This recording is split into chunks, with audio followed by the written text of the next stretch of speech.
All right, it is SNL. Landry Locker, Cody Stutes here with you live from West Virginia, a couple hours removed from day 12.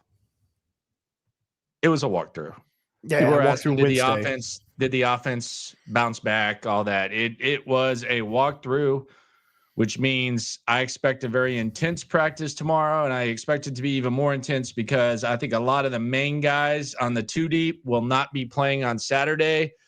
Which means this is essentially their game, and then they're going to get some rest and the travel day and all that. So I anticipate one of the most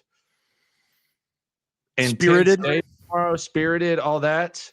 And then maybe then we can talk about the offense coming back. But I will say this was a very, very, very productive day with a lot of stuff going on that does impact the Texans. So this was like from a long term and even like a short term making out this roster. This was a very, very relevant day because of people who were there and people who were not. Mm-hmm. Yeah, we'll get to all of that, but I'm with you, Landry.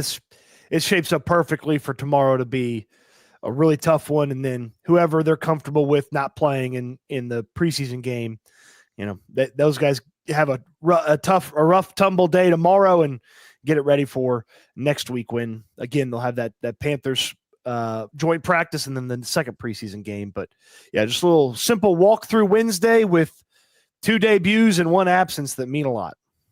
Yeah. So first of all, like the first thing that we noticed, Cam Robinson was there. Cam Robinson was wearing a uniform, jersey and a hat, and he was moving around. I'm not sitting here saying that he's like close to being back or anything, but any fear that the injury to Cam Robinson was season ending or really, really significant, I think that fear has come and gone. That's he will play football this year. Will he be ready for week 1? Will we see him anytime soon? That's TBD. Also, another guy who got hurt, Dylan Horton.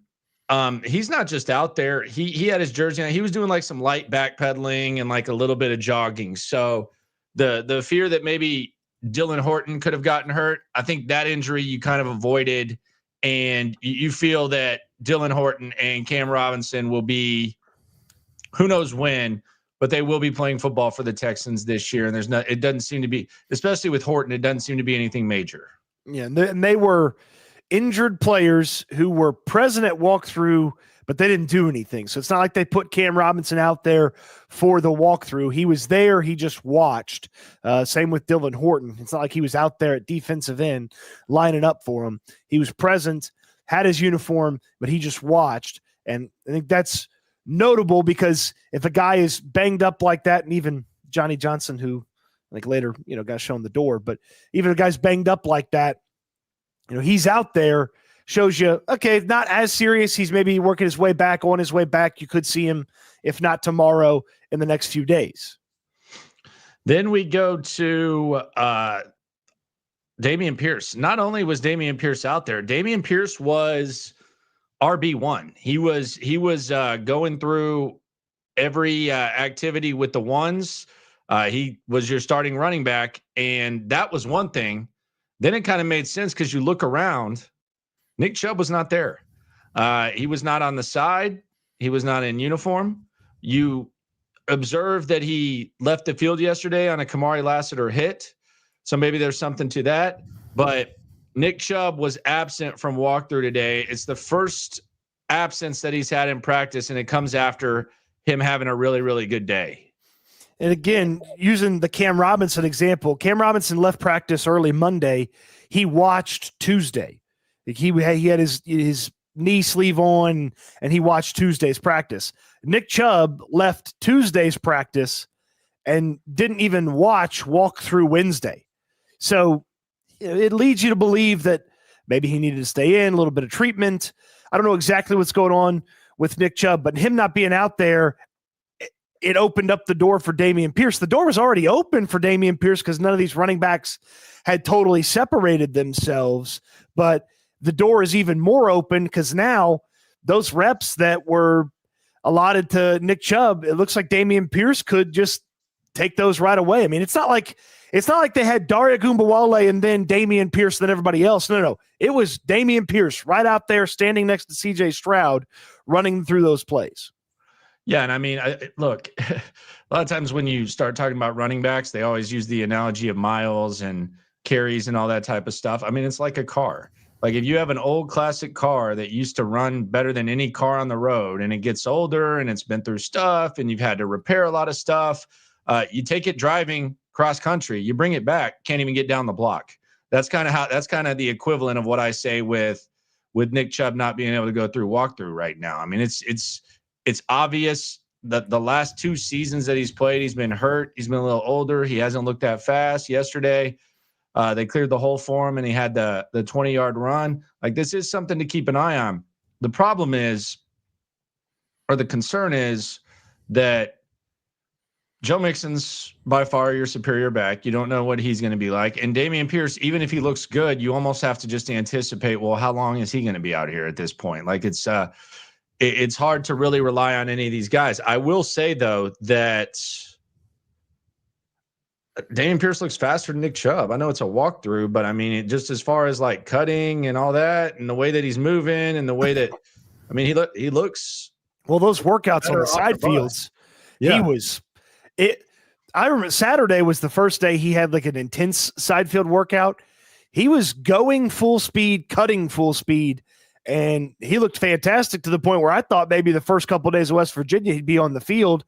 It seems like they kept it, took it a little slower than we anticipated, but he looks to be in incredible shape, and I'm excited. I know the conversation before the season, there wasn't much excitement with Dameon Pierce.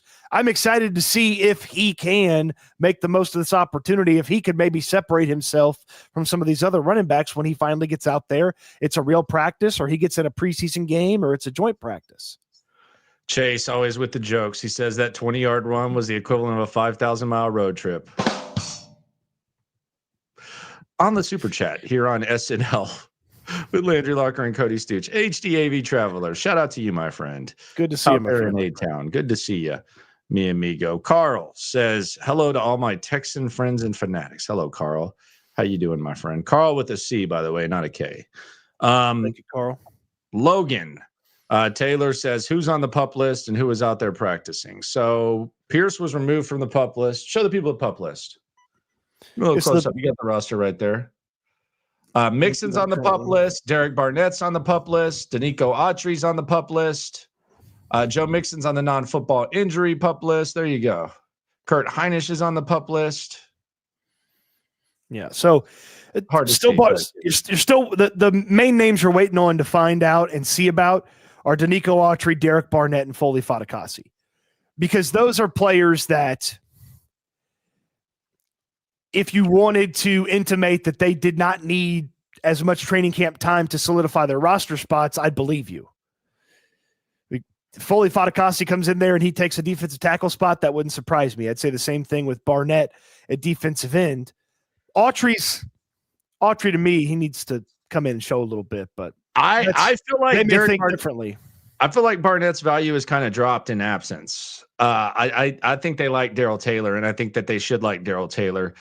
They once again in the walkthrough, they're clearly going to have Hunter and Anderson line up on the same side, and they're going to have Rankins inside and Taylor as the guy on the outside left. So that's right to left. Anderson, Hunter, Rankins, Taylor. They're going to do that. Like, they've been doing that quite often. So I think Darrell Taylor's done a good job. I think Darrell Taylor, like,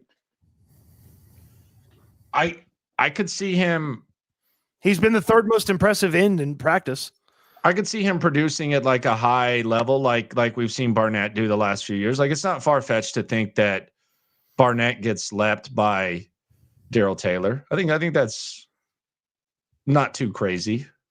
Oh, it's certainly within the realm of possibility. Then it becomes Barnett versus Horton. It becomes Barnett versus Bird. It becomes fifth defensive end versus other position on the roster. But it seems to me that they really do like Darrell Taylor and are going to have him out there as that first defensive end to give Anderson or Hunter a break. or be on the field with him at the same time. Yeah, it is interesting you bring up Bird because tonight on the night stream, I'm going to talk about guys that are perhaps fighting for spots on the roster. I think he's there. It's just a matter of like, is it a foregone conclusion that Barnett is on the roster or not, or do they look at a guy like a Solomon Bird and say, wow, he's really shown a lot, and he's in his second year, and he also is a special teamer, and he's kind of complement to Horton. So that'll be interesting to see kind of how they look at that. There could easily be a scenario where Bird doesn't make it and he ends up back with the squad, but I think right now you are right. I think it might just be as simple as out of sight, out of mind. And then when he comes back on the field, it's like a y'all must have forgot type of thing with Derek Barnett. That could easily happen. But at this point, just based on what's happened, I'm saying that he is more so looking at Bird and guys below, because I think Taylor is DE3. Oh, Taylor's absolutely DE3, and he may be that even when Barnett comes back, even if they do trust him and want to throw him right back in into the depth chart. And it's Solomon Bird for the hot start. It had, maybe because he started so hot, it has fizzled a little bit. Yeah, he slowed down a little bit for sure. So as has Braxton Berrios, which we were looking at the receivers today, and we started talking about like possibilities. Are they going to keep 7? Jakob Johnson, could he play his way onto the roster? How do they look at other things? And we'll get to Christian Harris in a second. But I don't know that Berrios is 100% safe at this point. I still think Hutchinson is. I wonder if Watson could be one of those surprise cuts at this point. Would I bet on it? Probably not.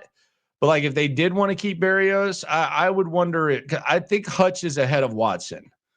I think that's obvious in the way that he plays and all that. So I wonder, like, has Watson done enough for him to just be a foregone conclusion, safe guy on the roster? That's No, I mean, certainly, I know he plays special teams and they trust him to go out there and play a couple of different spots at wide receiver. But if you like Hutchinson and they value the special teams nature of Berrios, then sure, Watson could certainly be that surprise guy. I've not soured on Berrios like you have. I feel like he's a strong candidate to make this roster. Yeah, it's just the numbers, just the fact that they got a lot of other decisions to make. Someone asks about John Mechie. I'm not even like entertaining the possibility of John Mechie making the team at this point. I could see him balling out in preseason. I just think that increases the trade value, but I just don't really see the John Mechie making this roster. I don't see the path to that by any stretch of the imagination. I don't either. It's, he had he popped for a couple of days and then it's just kind of been there. He's been all right. I mean, he hasn't been terrible. Special teams prowess is not at the same level as so many other guys. So there's not an easy path for him. Like there's an easy path for Berrios. Hey, he's clearly the best return guy we have, and we like him as a depth slot option. So we're going to put him on the roster. That's an easy path. It's a hard path for Mechie.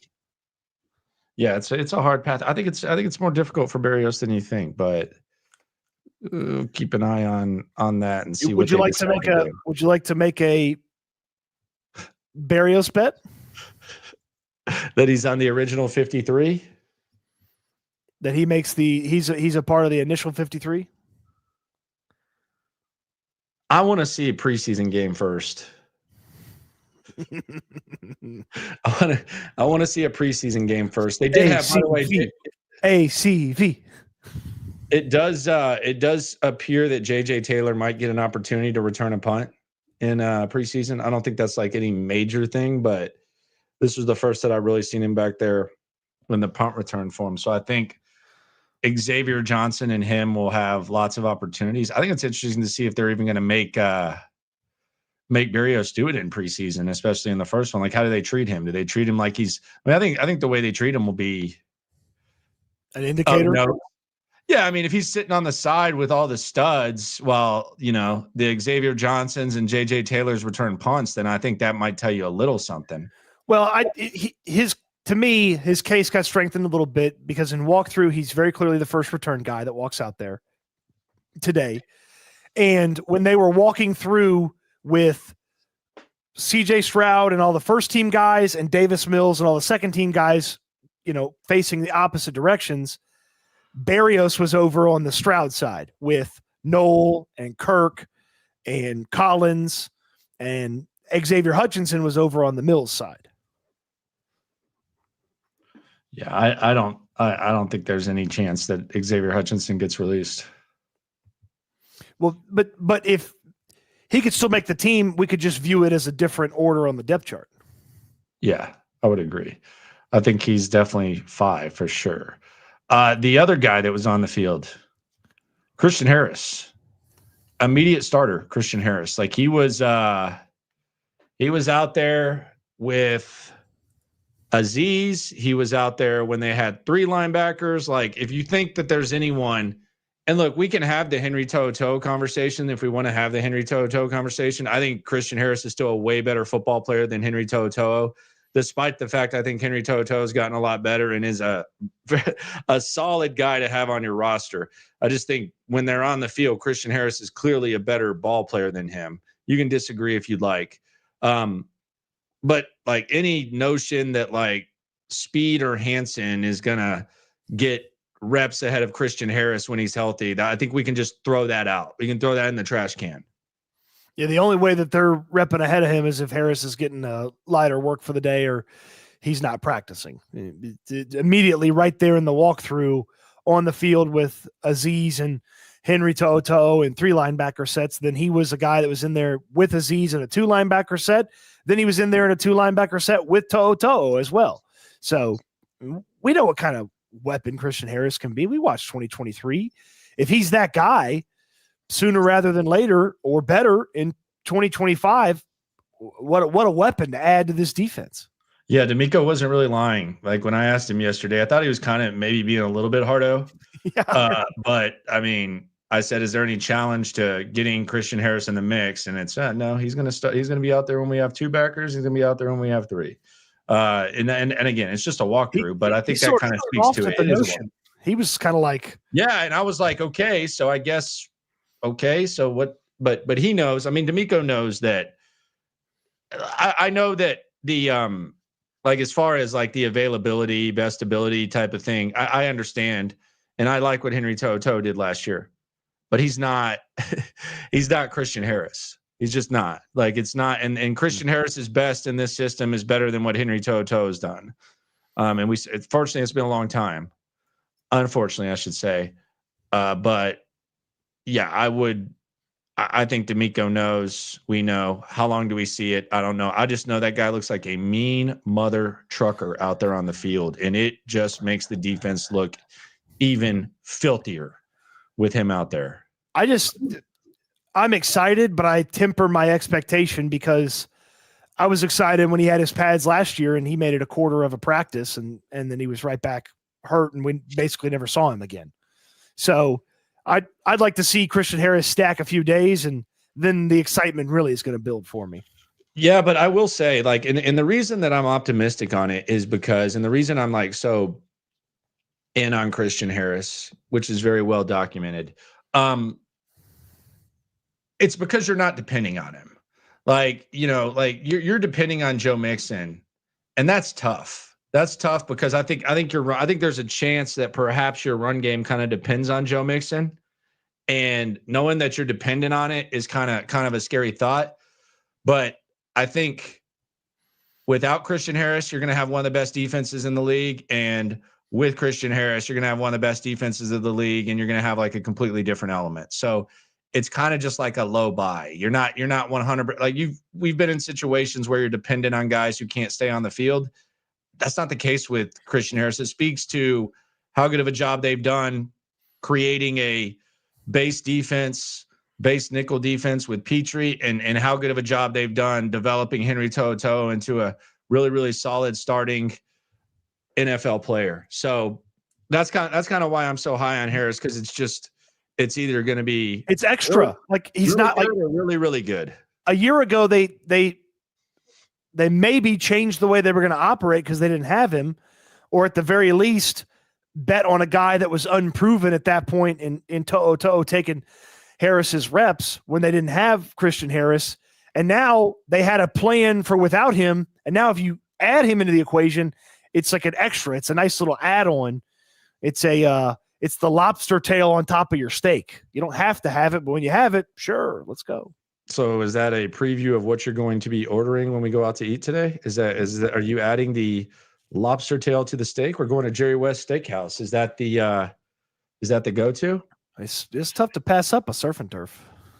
Okay, so lobster tail it is. Lobster tail it is for Cody Stutes. On the super chat, Kyle Nance. Does Harris really make the D that much better? Yes. 100%. Yes.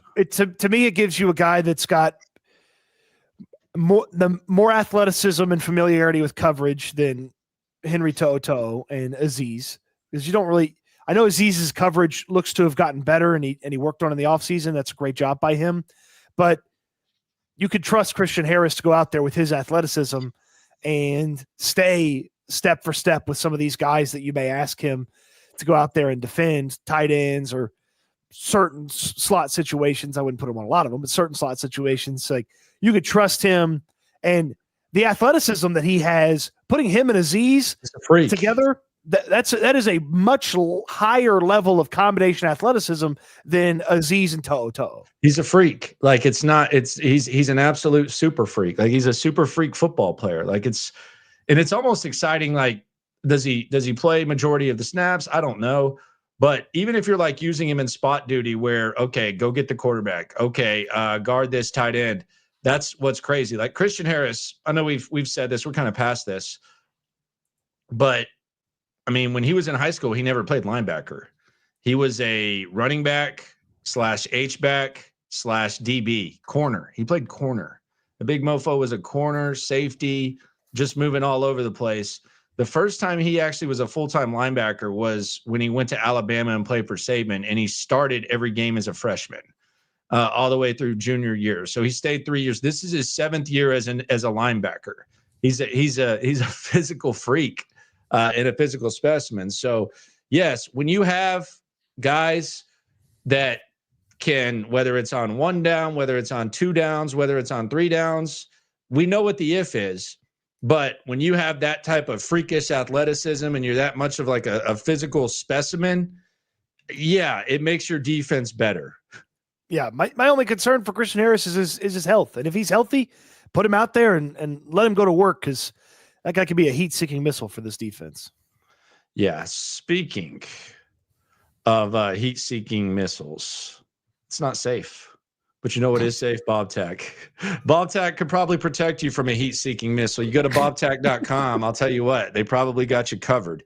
Don't believe me? Go check it out yourself. Bobby's been in the industry 45 years, locally owned and operated, free delivery, responses 24/7, none of that AI crap. The big companies claim to get it done. They actually do. They got the gloves, the FR, the coveralls, protective clothing, all things safety, trucking, maritime, chemical plants, all that stuff. They got you covered. Even get some stuff around the house if you so choose. If you don't see something, let them know. They'll be able to find it. They can get anything. They've got the connections. They've got the prices, and they care about you here in Houston. So give them a call.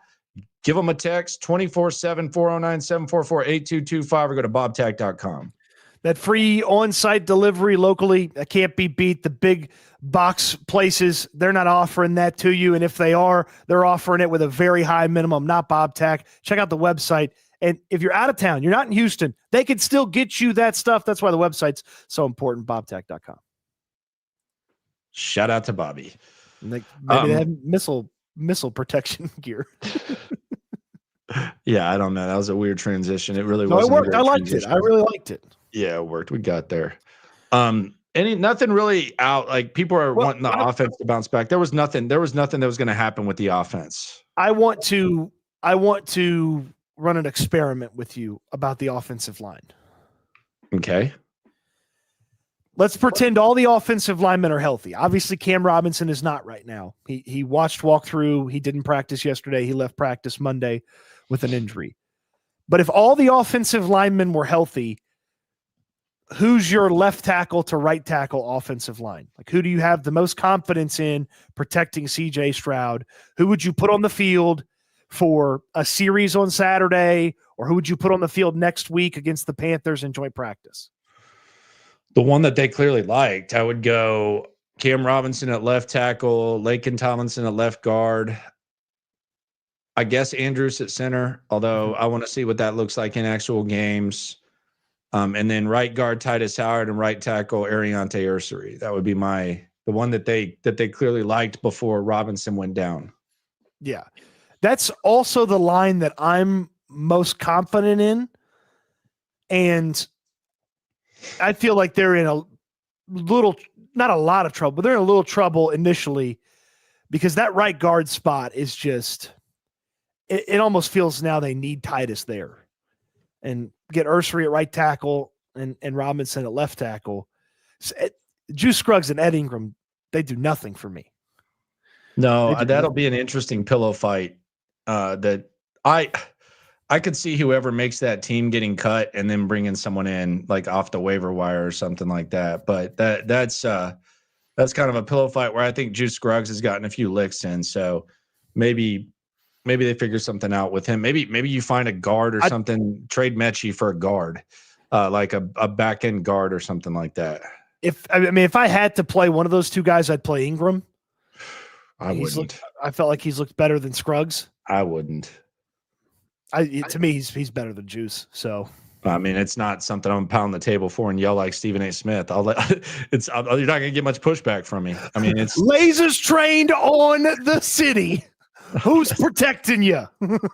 Yeah, that's not. You're not getting like a lot of Ed Ingram. You got that one. What's next, Molly?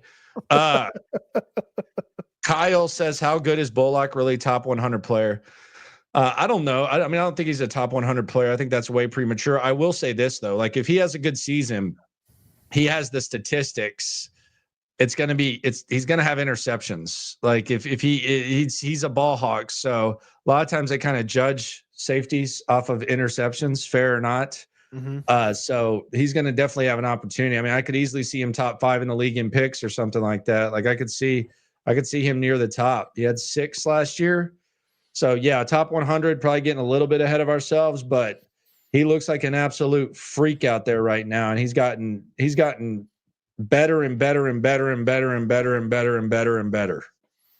Yeah, they just let him play that center field sometimes and just make everybody in front of him right, which is something that worked real well for them last year. And if he's deeper into his understanding and knowledge of the NFL, like what he and Kamari Lassiter have talked about, I mean, the sky's the limit for Kalen Bullock. I had some skepticism on him coming into camp. Maybe it's a little post-traumatic Petri disorder. You know, when a rookie safety has a good year, it doesn't look so good in year 2. That's out the window. That's cured. And I'm excited for what Kalen Bullock can do for this team. Be interesting to see that. So that's the stuff that really happened on the field. Off the field, the big news in the NFL kind of impacts the Texans. They might be getting a 2-piece combo of breaks. We already heard that perhaps Tristan Wirfs may not be on the field when Tampa Bay takes on the Texans in Houston week 2. Not ideal to have one of the best left tackles not playing against Will Anderson and Danielle Hunter. I would say that's not great. On top of just the weirdness of the game, the early Monday nighter. And then the Matthew Stafford stuff goes down where I guess he's having to get epidurals and he's having back issues and all that. Doesn't sound great for Matthew Stafford.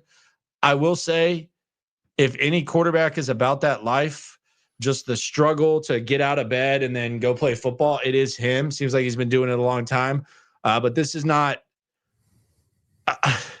the ideal defense to be going against when you're feeling that way. If he were a defensive player and facing this offense, maybe that would be the ideal start. But this is not the ideal start for a quarterback that's dealing with significant back issues. This is not the team you want to be playing.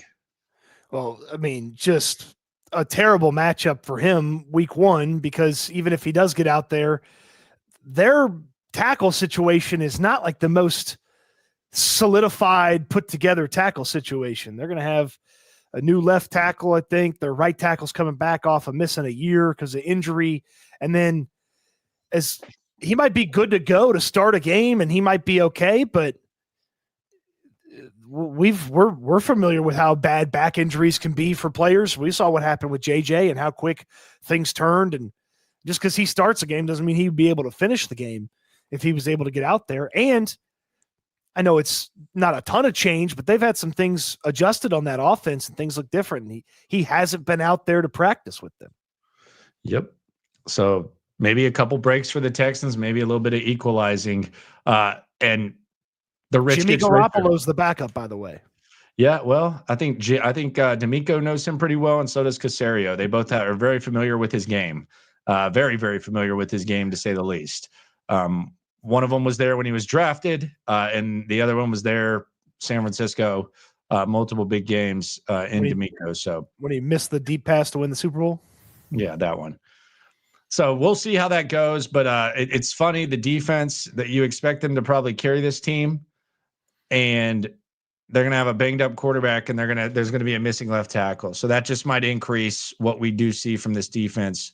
I think it's going to be pretty insane to see what that looks like. And I could see Matthew Stafford just coming out there and looking normal too. It's kind of his lifestyle. I'd like to go ahead and just take the under week 1, because this Texans defense versus a hobbled Stafford and a new O-line situation for the Rams, and then the Rams defense versus this O-line situation. I mean, it just feels like the under's a pretty early look at what's going on week 1. I like them to go under the point total. Yeah, and I would imagine that's probably going to be a pretty popular bet. It might even be in the 30s. You never know. Appreciate everyone for rolling through. We got a dinner to get to. We're going to Jerry West Steakhouse. And apparently Cody says he's going to go with a little bit of lobster tails. So good for he. Good for he. Subscribe, like, right along. Always remember. You think it'll be better than the Briar Patch we had last night? I don't think so. I think if that Briar Patch grill had been open, I think that it would have been dangerous. Always remember, when it comes to this Texan stuff, we're all in it together. Damn, I might want to eat 2 meals today. Eat good, sleep good, be good. We'll talk Texans again soon. Thanks for watching, everybody. Go to the 5-star, then go to the Briar Patch.